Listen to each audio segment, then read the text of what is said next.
Ephésiens chapitre 5, verset 31. Ça va? Est-ce qu'on peut lire ensemble? On y va. C'est pourquoi s'attachera à sa femme et les deux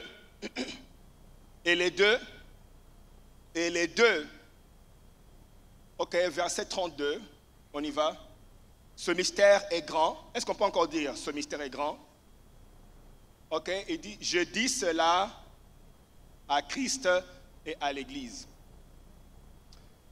Le mystère est grand. Grand veut dire méga. C'est ça, en grec, grand veut dire méga. Le mystère est grand, méga. Ça veut dire que Paul nous instruit que ce mystère a une grande importance. C'est important de connaître ce mystère. Il est grand, c'est qu'il a une grande importance. C'est une révélation qui joue un grand rôle dans la volonté de Dieu. Alors, quand Dieu veut accomplir des choses dans ta vie et t'amener plus loin, Paul nous explique que ce mystère ici ne serait pas négligé parce qu'il peut t'amener loin. Nous sommes ensemble jusque-là. Et puis il dit, donc nous ne devons pas négliger ce mystère. Est-ce qu'on peut dire méga? Comme méga veut dire grand en grec, c'est grand mystère. Mousterion, comme j'ai dit, ce mystère, de quoi il parle? Il parle de l'union de Christ avec l'Église, comme l'union d'un homme avec sa femme est un grand mystère à ne pas négliger. Alors, donc, il y a quelque chose dans cette union-là, de secret, de caché, de mystérieux. Et je vous ai expliqué mystérieux, c'est-à-dire la volonté de Dieu qui était cachée et que Dieu a révélée. Donc, Dieu nous dit que l'union de Christ avec l'Église est une volonté qu'il avait cachée, mais qu'il a prévu d'exécuter dans le plan qu'il a pour nous. Dans le plan que Dieu a pour nos vies, il a l'intention d'exécuter ce grand mystère ou bien l'accomplir. Ça veut dire que si vous voulez comprendre les choses que Dieu fait, dans tout ce que Dieu est en train de faire dans nos vies, il est en train de nous amener à l'accomplissement de ce mystère. Est-ce que nous sommes ensemble jusque-là? Donc c'est ce que Dieu est en train de faire. Il est en train de nous amener petit à petit à l'accomplissement de ce mystère. Et quand on va arriver à l'accomplissement de ce mystère, c'est pour ça que vous l'entendez dire, je vous ai parlé de ces passages-là, où Dieu dit, par exemple, dans Osée, où il dit, ce jour-là, il parle du jour où le mystère va s'accomplir. Nous sommes ensemble jusque-là. Il dit, ce jour-là, tu ne m'appelleras plus mon mari, tu m'appelleras mon mari et tu ne m'appelleras plus mon maître. Il parle du jour où le mystère sera accompli. Et aussi, quand vous lisez dans Ézéchiel chapitre 16, il parle du temps qui va venir, Ézéchiel 16, 8, il parle du temps qui va venir, c'est le temps des amours.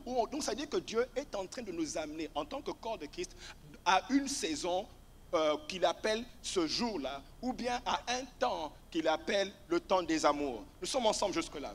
Alors, vous verrez Dieu clairement, c'est comme si vous voyez Dieu préférer cette position-là. Et clairement, il est clair quand il parle de ce qu'il veut dans notre relation. Quand vous lisez par exemple dans Ésaïe chapitre 54, verset 5, Dieu dit, car ton créateur est ton époux. Dis un peu mon époux. Il dit, car ton créateur, est-ce que tu peux encore dire mon époux?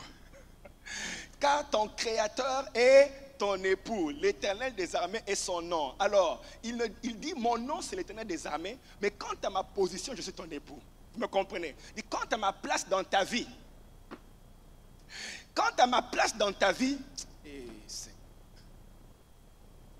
j'ai envie de trembler déjà parce que je vois ce que Dieu veut dire. Pourquoi Dieu trouve ça plus important? Il dit, quant à ma place dans ta vie, le rôle que je joue dans ta vie, c'est je suis ton mari ou ton époux. Époux et mari, c'est la même chose. Ça veut dire, époux, c'est simplement un terme qu'on utilise légalement. C'est-à-dire, quand tu vas à la cour, on va dire époux. Mais quand tu vas à honeymoon, on dit mari.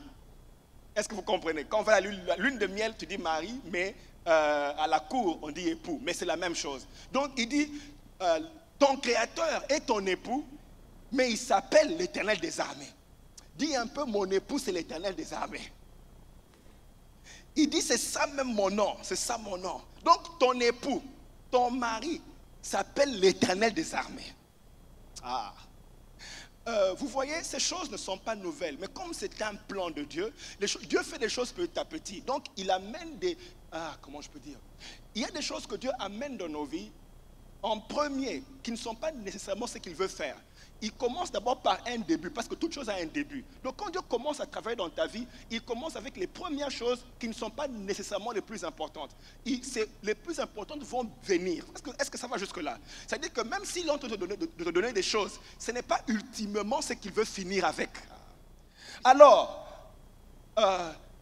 il dit ici, dans son programme, il va finir par se révéler, ou bien on va arriver à comprendre que c'est mon époux. Mon époux. Vous voyez le problème qu'on a avec un enseignement comme celui-ci, ou bien peut-être le problème que les gens auront avec un enseignement comme celui-ci, ou bien ce message, qui, comme je vous ai dit, va devenir très populaire parce qu'on va arriver tous à comprendre cette position que Dieu a dans nos vies.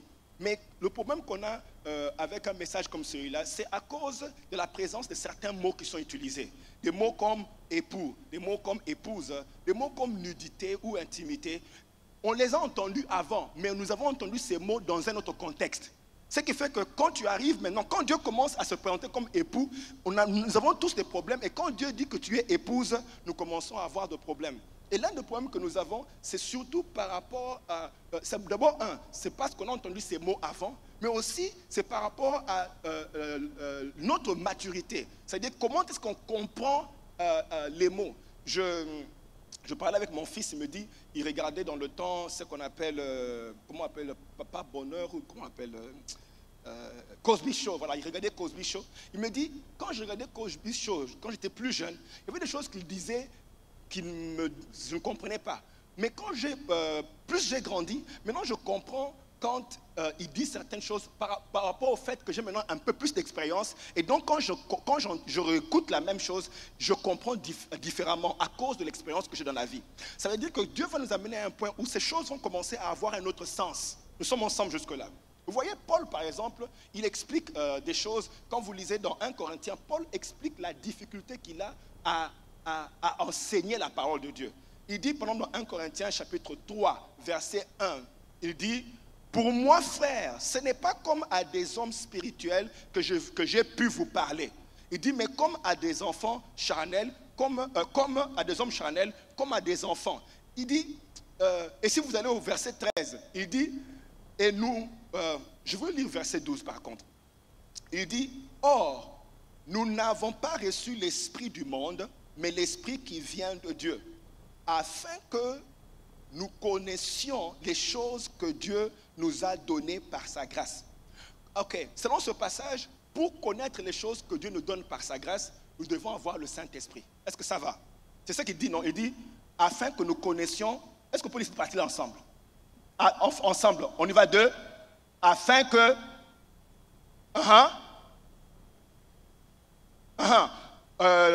non, plutôt lisons, allons au début. Or, nous n'avons pas reçu l'esprit du monde. Il dit, or, nous n'avons pas reçu l'esprit du... Or, nous n'avons pas reçu l'esprit du... Et puis il dit, mais l'esprit qui vient de Dieu, afin que nous connaissions les choses que Dieu... Voilà ce qu'il explique. Il dit, dans le monde, il y a un esprit, et si tu fonctionnes avec l'esprit du monde, tu ne pourras pas connaître les choses que Dieu te donne. Il faut l'esprit de Dieu pour que nous puissions connaître. Est-ce que vous me suivez? C'est-à-dire, tu ne peux pas comprendre les choses de Dieu avec l'esprit du monde. Ça veut dire que même si tu viens à l'église et que tu essaies de lire la Bible avec l'esprit du monde, tu ne pourras pas comprendre. Alors il dit, Dieu nous a donné son esprit pour que nous puissions comprendre les choses que, non pas comprendre, que nous connaissions les choses que Dieu nous a données par sa grâce. Au verset 13, écoutez ce que Paul dit. Et nous en parlons, non avec des discours qu'enseigne la sagesse humaine. Ça veut dire que, continuons, nous en parlons non avec des discours qu'enseigne la sagesse humaine, mais avec ce qu'enseigne l'esprit, employant un langage spirituel pour les choses. Donc, quand on parle de nudité, on parle de épouse, c'est un langage spirituel pour les choses spirituelles. Ce qui fait que si tu viens avec l'esprit du monde, tu ne pourras pas comprendre quand on dit nudité. Ça va te déstabiliser. Tu auras peut-être des flashbacks des films. Et pourtant, ce n'est pas de ça qu'on parle, parce que nous employons un langage spirituel pour des choses spirituelles. Est-ce que nous sommes ensemble jusque-là? Vous savez, Jésus, Paul essaie d'expliquer que ce que je veux dire peut être scandaleux, mais ce n'est pas faux. C'est seulement notre degré de compréhension n'a pas encore atteint la maturité qu'il faut. Est-ce que nous sommes ensemble jusque-là?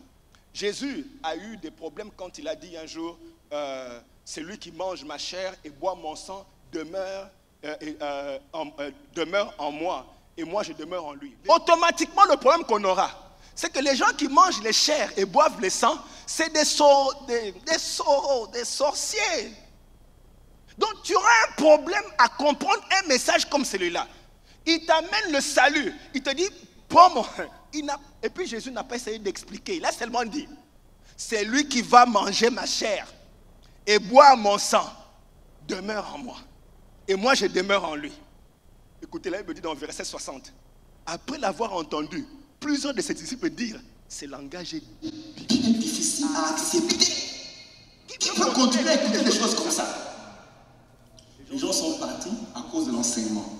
Mais dans l'enseignement, il y avait un langage spirituel, seulement que eux utilisaient le monde pour comprendre les choses de Dieu. Est-ce que vous comprenez? Alors aujourd'hui, je suis en train de parler. Ce que je dis ici, quand je dis méditer, épouse, tout ça, c'est un langage spirituel. Vous voyez, je disais à Dieu, dois-je enseigner? Dieu me dit, tu dois enseigner. Parce que c'est sanitaire. Vous allez voir, aucun des disciples de Jésus n'est allé à la croix avec un gobelet pour prendre le sang qui coulait et puis boire le sang. Est-ce que c'est ça? Vous comprenez? Non, les gens, personne n'est venu dire, buvez mon sang. Et puis quand on le descendait de la croix, les gens ne l'ont pas coupé en morceaux pour manger la chair. Donc il ne parlait pas de son sang qui coulait là. Bien aimé, est-ce qu'on comprend? Ça veut dire que, bien aimé, cette Bible, quand tu lis, il y a d'autres niveaux et d'autres profondeurs. Mets un peu ta main sur les yeux, sur la tête, impose-toi les mains. Dis, Seigneur, ouvre mon intelligence, donne-moi les révélations que je passe à un autre niveau. Dis ça à Dieu. Quand Dieu dit, je suis le rocher, vous n'allez pas voir Dieu aller se transformer en rocher. C'est un langage spirituel pour des choses spirituelles. Il ne dit pas je suis le pain puis devient un pain. Il ne dit pas je suis la porte puis devient la porte. C'est un langage spirituel. Ça dit que quand on lit la Bible, on n'entre pas en profondeur, ce qui fait que c'est superficiel ce qu'on a compris. Quand Jésus maintenant parle d'avoir une épouse, il n'est pas en train de parler de la femme que tu as à la maison là. Femme, c'est que tu as à la maison. Non!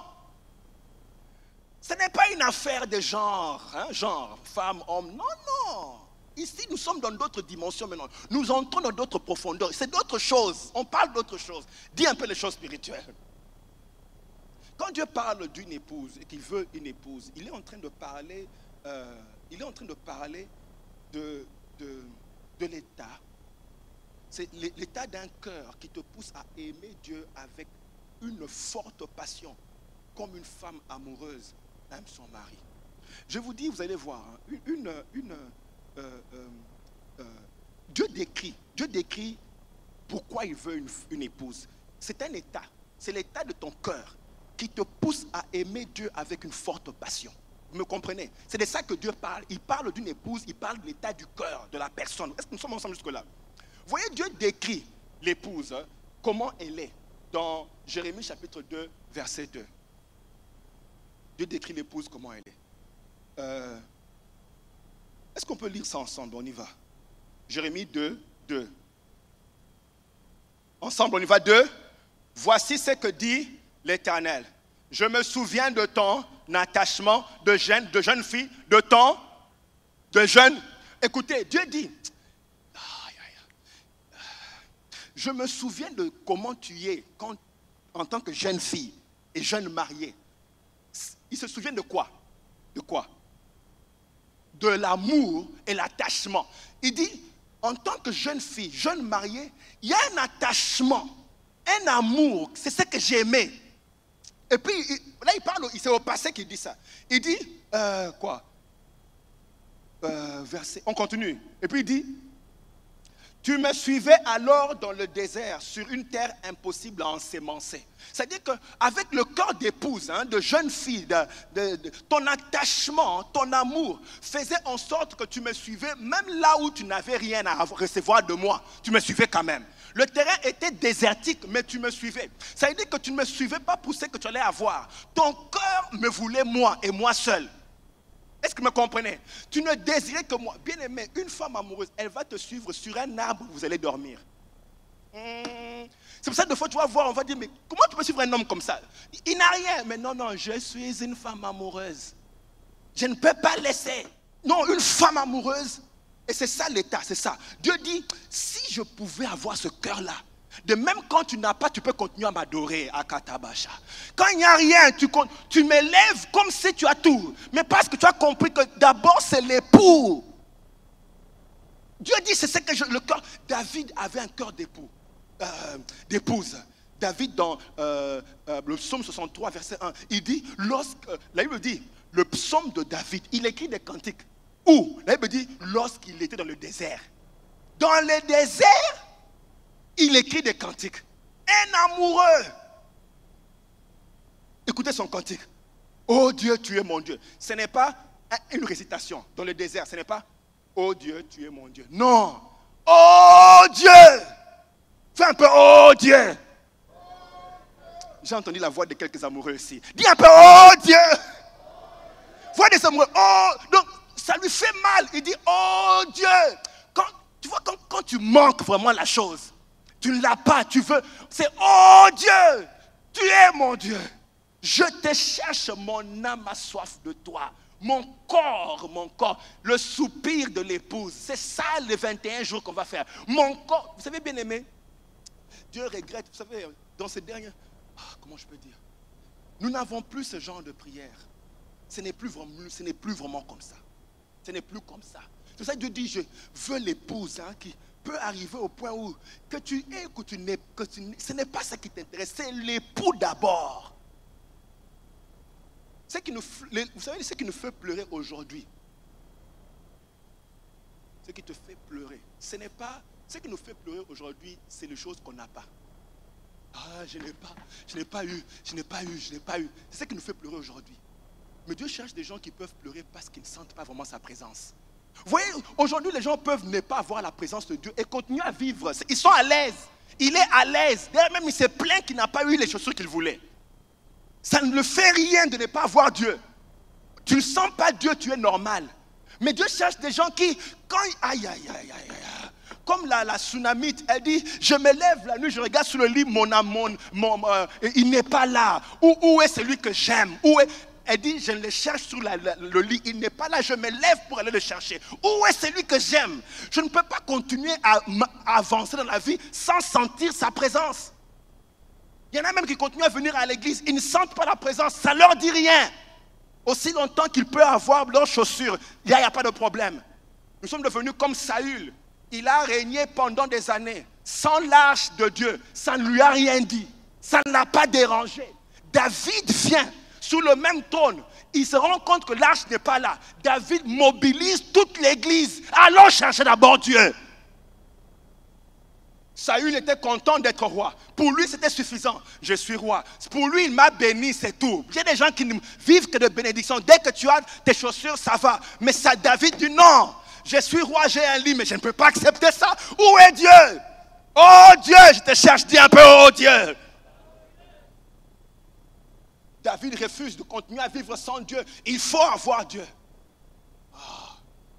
Si on pouvait parler comme le psalmiste dans le psaume 77 qui dit, ce qui me fait souffrir, ce qui me fait mal, c'est que la droite de Dieu n'est plus la même.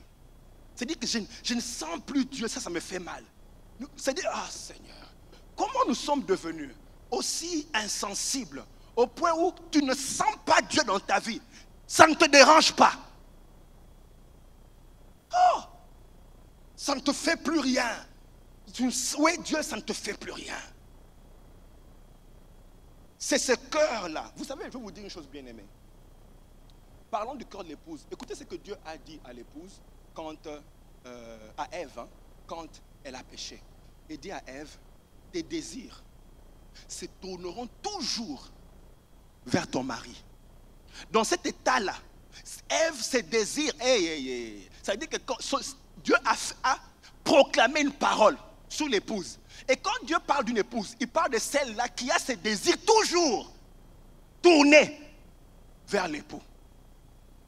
Mais nous, on est devenus corrompus. J'aurai le temps de vous expliquer qu'est-ce qui s'est passé. Parce qu'on peut vivre maintenant sans l'époux. On est à l'aise. C'est-à-dire, oh Seigneur, ce qui est devenu important pour nous, en tout cas, si Dieu ne me donne pas cette voiture-là, non. Maintenant pour nous, c'est un peu comme la femme de Job. Est-ce que ça c'est vraiment une femme? Elle te dit, maudit Dieu et meurt parce que tu as tout perdu. C'est le conseil de la femme. Maudit Dieu et meurt parce que tu as tout perdu. Et puis elle veut que toi tu meurs. Mais Job, ce qui l'intéressait, c'est d'avoir celui qui avait tout donné. C'est pour ça que quand il va s'agenouiller, il continue à adorer Dieu après avoir tout perdu. Parce qu'aussi longtemps que l'époux est là, c'est l'époux qu'on doit chercher. Bien aimé, la Bible dit que Dieu a tant aimé le monde, qu'il a donné son fils. Il a donné la maison, la voiture. La priorité, c'est qu'il a donné l'époux. Jésus se présente, qu'il est l'époux. Donc Dieu dit, il a tellement aimé le monde qu'il a donné l'époux. Tu ne l'as pas déballé, tu veux seulement les sandales. Tu n'as pas ouvert le cadeau que Dieu a donné. Mais il faut que tu te puisses avoir la cravate. Et c'est ça qui fait beaucoup plus tes soucis. Mais on a dévié alors. Hey! La Bible dit, car tous ont péché, sont privés de la gloire de Dieu. Privé veut dire qu'on t'empêche maintenant d'avoir cette gloire-là. Ça veut dire que ce qu'on a perdu, ce n'était pas la maison, c'était la gloire. Et maintenant, ce que Dieu veut, c'est la réconnexion avec ce qu'on avait perdu. Bien aimé, les temps sont arrivés et ils sont là. Où l'église va chercher Dieu comme des désespérés, comme des gens qui ont perdu la tête. Nous allons chercher Dieu comme des gens qui ont perdu la tête. Les prières seront, oh Dieu, je te cherche. Où es-tu? Donne-moi ton adresse. Où es-tu? Dis-moi où tu habites. Je ne peux pas bien dormir sans toi. Où es-tu? La Bible dit, la Sunamite est allée poser des questions aux gens. L'avez-vous vu? Dites-moi où le trouver. C'est lui que mon cœur aime. Tu as un lit, tu as le sommeil, mais tu ne peux pas jouir du lit. Il faut qu'il soit là. Nous, on dort. Il n'est pas là, tu dors. Tu ronfles et les sorciers t'envahissent dans les rêves. Oh! Crie un peu, oh Dieu! C'est ce que Dieu est en train de chercher quand il dit je cherche une épouse. Il parle de cette personne-là qui a le cœur, même dans le désert, il peut écrire des poèmes.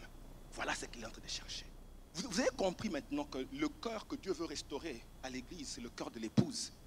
C'est un programme et maintenant c'est ce qu'il est en train de faire. Vous verrez que les messages de l'église vont commencer à changer. Si tu cherchais les bénédictions comme la femme de Job, tu risques de t'ennuyer dans les églises parce que les messages vont changer. On va te parler de comment avoir l'époux, comment l'attirer. Et vous savez, ce n'est pas que c'est mauvais d'avoir des choses, mais comprenez, Dieu dit ceci. C'est d'abord le royaume. Bien aimé, Dieu n'est pas un bonus que tu as on top of les voitures et les maisons. Non, non. Les maisons sont les bonus d'avoir le mari. Ah, je ne sais même pas qui parlait là. Vous me comprenez? Le bonus, c'est la maison. Mais tu ne peux pas, bien aimé, je ne sais pas si dans quel magasin tu peux arriver là-bas sans rien prendre, on te donne le bonus. Vous connaissez un magasin comme ça? Tu arrives, tu ne prends rien. On te voit, on te dit, ah voilà le bonus. Le bonus est toujours fonction de ce que tu as acheté. Si tu peux avoir l'époux, alors tu as les bonus. Bien aimé, vous voulez me pousser à parler de choses à la conclusion? Oui. Le bénéfice d'avoir l'époux, il y a des bénéfices d'avoir un époux. C'est qu'il y a une capacité d'avoir les choses sans demander. Ok, selon Genèse chapitre 2, verset 25. La Bible dit que Adam et Ève, donc Genèse chapitre 2, verset 25, la Bible dit Adam et Ève qui préfiguraient Christ et l'Église, donc l'union de Christ et l'Église, étaient nus. Est-ce qu'on peut dire nus? Alors la nudité ici devenait un élément important pour leur relation, pour cette relation-là. La raison pour laquelle Dieu explique les choses de cette manière, c'est pour nous expliquer l'importance de la nudité. Et donc la nudité devient un élément important pour notre relation avec Dieu. Est-ce que ça va jusque-là? Nous avons expliqué que la nudité, c'est le principe fondamental de quoi? Ah, merci. La nudité, c'est le principe fondamental de la de l'intimité. Et donc, tu ne peux pas avoir intimité sans nudité. Il faut qu'il y ait la nudité. La nudité, c'est, j'ai expliqué, la nudité, c'est l'absence de tout voile, tout mur, toute barrière, tout obstacle, toute séparation qui nous empêche d'être vus et être découverts. Ça veut dire que Jésus ne veut pas, ne veut qu'il n'y ait pas un moindre obstacle entre nous et lui. Jésus veut une relation sans voile, sans obstacle. En fait, Dieu a toujours voulu être vu. Dieu veut être vu. Il veut être vu. Dieu veut que tu puisses le voir. Parce que c'est ça le degré d'intimité le plus profond. C'est quand tu peux découvrir. Et donc Dieu nous explique selon ce passage qu'il a toujours voulu être vu. Et écoutez, l'un des bénéfices de l'intimité, c'est que tu peux... en fait, c'est un des grands bénéfices, c'est que tu peux voir Dieu. Et cette intimité de voir Dieu te permet de matérialiser ce que Dieu est dans le physique. Je vais essayer de peut-être vous expliquer ça. Viens vite. Tu peux prendre le panier d'offrande. Viens vite. Prends-moi ça. Ok. Passe là. Ok. Alors, qu'est-ce que je viens de dire? Je viens de dire que l'intimité du bénéfice te permet de voir Dieu. Dis un peu voir. Parce que Dieu n'est plus... Il n'y a pas un voile, il n'y a pas un obstacle qui t'empêche de le voir. Et la capacité de voir Dieu comme ça te permet de matérialiser la gloire de Dieu sur la terre. C'est ce qu'on appelle transfert, si vous voulez. Transfert. Quand Dieu nous donne son esprit, il met son esprit en nous. Et l'esprit vient avec toutes les capacités de Dieu, là. Mais le problème est que l'esprit que tu as reçu, tu ne sais rien faire avec le Saint-Esprit qui est en toi, parce qu'on ne t'a pas montré comment marcher avec celui qui est en toi et manifester les choses qu'il amène. Est-ce que vous me suivez? C'est un peu comme lui veut devenir potier. Il veut devenir potier. Et je lui donne la pâte qu'on appelle d'argile. Hein. Et maintenant, si je lui donne la pâte d'argile et même les équipements, est-ce qu'il saura quoi faire avec? Est-ce qu'il saura quoi faire avec? De la même manière, quand l'esprit descend, on ne sait pas toujours quoi faire avec l'esprit qui est en nous maintenant. Ce qui fait que c'est difficile de reproduire les choses que l'esprit amène en nous. Par contre, dans l'intimité, Dieu qui t'a donné l'esprit te montre comment tu marches avec l'esprit. Tu peux voir ce que lui est en train de faire. Tu peux voir le potier en train de travailler et en le voyant, tu peux répliquer ce qu'il est en train de faire. Est-ce que vous me comprenez? Vous comprenez, n'est-ce pas? C'est-à-dire que l'intimité te permet de reproduire ce que tu vois dans l'esprit, tu peux le reproduire dans le physique. Ok, va t'asseoir, je ne sais pas. Ok, c'est comme quand tu... C'est la raison pour laquelle Paul dit, nous tous, dans 2 Corinthiens 3, 18, nous tous qui, le visage découvert, contemplons comme dans un miroir. Contempler veut dire voir. Nous voyons le Seigneur. En le voyant, nous sommes transformés à la même image de gloire en gloire. Mais pour être transformé en la même image de gloire en gloire, la condition c'est de voir ou contempler. Et donc Dieu dit, quand tu me contemples, tu peux être transformé à l'image de qui je suis. Suivez-moi. Ça veut dire que tu ne peux pas être transformé tant que tu ne vois pas. Est-ce que nous sommes ensemble jusque-là? Donc Dieu veut que tu puisses entrer dans l'intimité. Il sait que dans l'intimité, tu peux reproduire sur la terre ce que tu as vu en esprit dans l'intimité. Est-ce que ça va jusque-là? Sans ce moment d'intimité, tu ne peux pas amener sur la terre le Dieu que tu as vu dans l'intimité. Ah Seigneur. C'est comme, c'est la raison pour laquelle vous voyez des gens comme David qui ont compris l'importance d'aller voir Dieu. Ils disent, comme dans le psaume 27, verset 4, il dit, une seule chose que je désire ardemment, je voudrais habiter dans toute ma vie dans la maison de l'Éternel pour contempler la beauté de l'Éternel, pour voir dans l'intimité la beauté de l'Éternel. Ça veut dire que la beauté de Dieu n'était pas exposée partout. Le désir, bien aimé, passer à un autre niveau, tu es obligé de voir Dieu dans son intimité. Pour passer à un autre niveau, tu dois voir Dieu. Nous avons été créés de manière à ressembler aux choses que nous regardons. C'est pour ça que certains parmi nous ont des démarches. Tu peux retracer le musicien. C'est parce que tu as regardé une personne tellement longtemps. Même quand vous allez pour les coiffures, n'est-ce pas qu'on présente un catalogue? Quand on présente le catalogue, tu regardes. Vous savez, à un moment, perdre les cheveux n'était pas vraiment aussi un bon style. Mais depuis Michael Jordan, mais maintenant, même ceux qui ont les cheveux coupent même. C'est devenu, it's a style now. Pourquoi? C'est-à-dire que tu as vu. Nous avons été créés de manière à voir et être transformés à l'image de ce qu'on voit. Est-ce que nous sommes ensemble? C'est pour ça que Dieu refuse de nous priver sa gloire. Il veut qu'on puisse voir. Quand tu vois, il y a un transfert qui prend place. Dis un peu un bon amen là. C'est pour ça que Moïse, au lieu d'aller en guerre, écoutez ce que la prière que Moïse fait. Dieu, au lieu d'aller, sachant qu'il devait aller remporter des victoires, il dit à Dieu, fais-moi voir ta gloire. Moi je dis, avec tous les peuples que tu dois combattre, tout ce que tu veux, c'est la gloire. Oui, il dit, parce que si je peux voir cette gloire-là, je serai capable de faire les choses que ce Dieu l'a fait.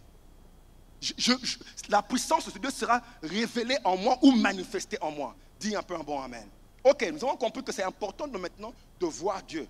C'est pour ça que la Bible dit que ceux qui connaîtront leur Dieu feront des exploits.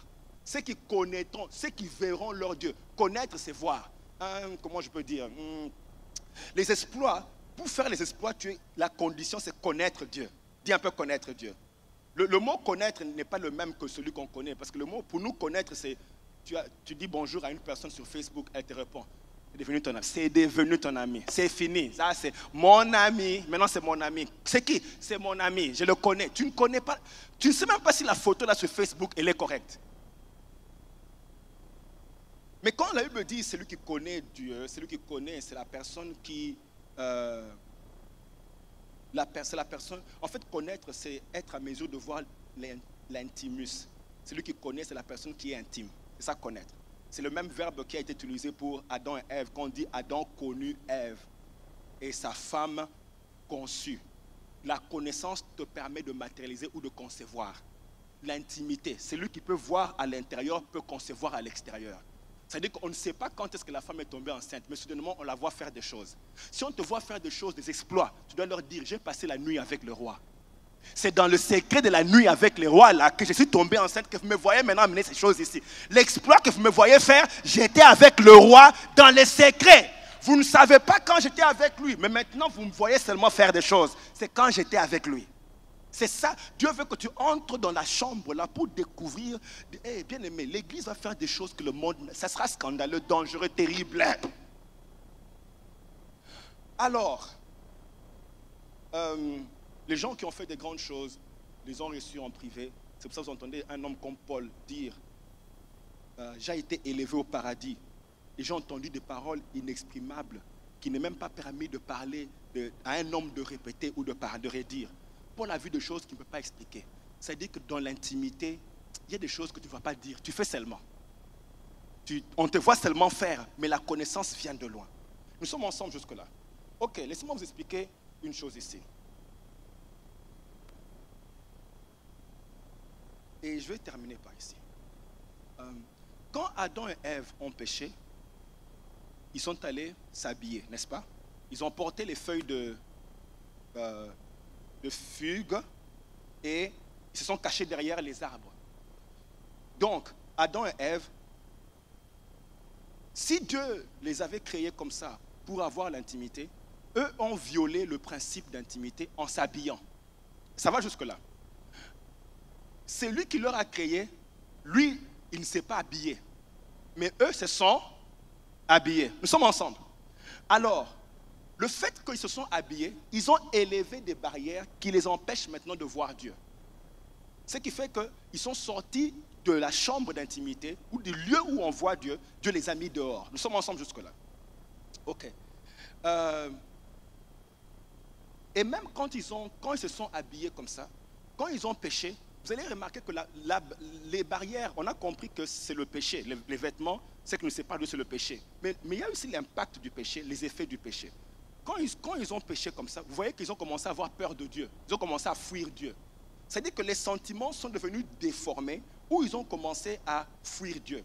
Ils ne fouillaient pas Dieu parce que Dieu est méchant. Ils fouillaient Dieu parce que leurs émotions sont devenues corrompues. Et vous allez voir, bien aimé, c'est très important ce que je vais dire. C'est qu'il y a des moments où tu ne peux pas être intime avec les gens. Pas parce que les gens sont mauvais, mais c'est à cause de ce que toi tu y es. Est-ce que vous me suivez?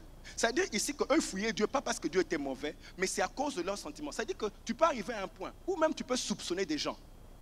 Mais pas parce qu'ils sont mauvais, mais c'est comme ça que toi tu y es.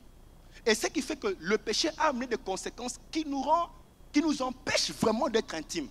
Au point où on commence à fuir. La désobéissance peut te pousser à commencer à fuir Dieu. Tu viens à l'église, tu ne peux pas lever les mains parce que tu sais que Dieu va te dire de pardonner quelqu'un. Ou parce que tu sais que Dieu va te dire de ne pas y... Comme tu sais ça, tu as peur qu'il te parle trop. Tu sais de quoi je parle? Oui, tu sais que si je continue à adorer, il risque de me parler. Donc tu ne veux même pas qu'il te parle trop because he will tell you something. Nous sommes ensemble jusque-là. Qui sait de quoi je parle? Alors, ces choses ont élevé des barrières entre l'homme et Dieu. L'homme s'est habillé et a violé le principe. Ça fait maintenant qu'il sait que Dieu existe, mais il ne peut plus le voir. Parce que l'homme s'est habillé. Mettez-moi un peu le premier diapo. Voilà. C'est comme ça que l'homme adore Dieu maintenant. Nous t'élèvons. Tu ne vois rien. Les robes ou les rideaux que vous voyez, ce sont les vêtements que l'homme a portés. Dieu est resté nu, l'homme s'est habillé. Et maintenant, l'homme, c'est qu'il le bat. Écoutez, Dieu dit, ce sont vos péchés. Est-ce que c'est Dieu ne dit pas que le problème c'est moi. Il dit, c'est vous qui êtes le problème. Ce sont vos péchés. Donc les rideaux là, c'est notre problème. Ce n'est pas Dieu qui a mis les rideaux. Est-ce qu'on a compris ça? Ce n'est pas Dieu qui a élevé les rideaux. C'est nous qui avons mis les barrières. Est-ce qu'on a compris cette partie-là? Alors quand nous venons maintenant, tu adores devant le rideau. Prochain diapo, vous verrez, il y a plusieurs rideaux dans le tabernacle. Il y en a 3. Ok? Plusieurs rideaux. Tout ça, ce n'est pas Dieu. Tout ça, c'est l'homme qui a fait ça. Qui a prévu, qui a élevé ces rideaux-là. Et si vous continuez, vous allez voir que Dieu n'est pas...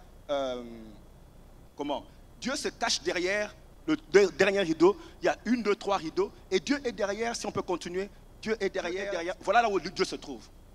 Vous voyez où il se trouve? Il est derrière les rideaux. Et derrière les rideaux, il est manifesté. C'est-à-dire qu'il est visible. C'est ce que nous voyons. Donc les gens qui entraient voyaient les rideaux sans voir Dieu. Sans voir la manifestation. Donc ils sont là, nous t'adorons. Et pourtant il est là en train de se manifester, mais tu ne peux pas le voir. À cause des rideaux que tu as élevés. Non, laissez-moi vous montrer quelque chose. Pour vous montrer que Dieu n'avait jamais voulu ces barrières-là. Matthieu chapitre 27, 50. Est-ce qu'on peut lire ensemble ce passage? On continue?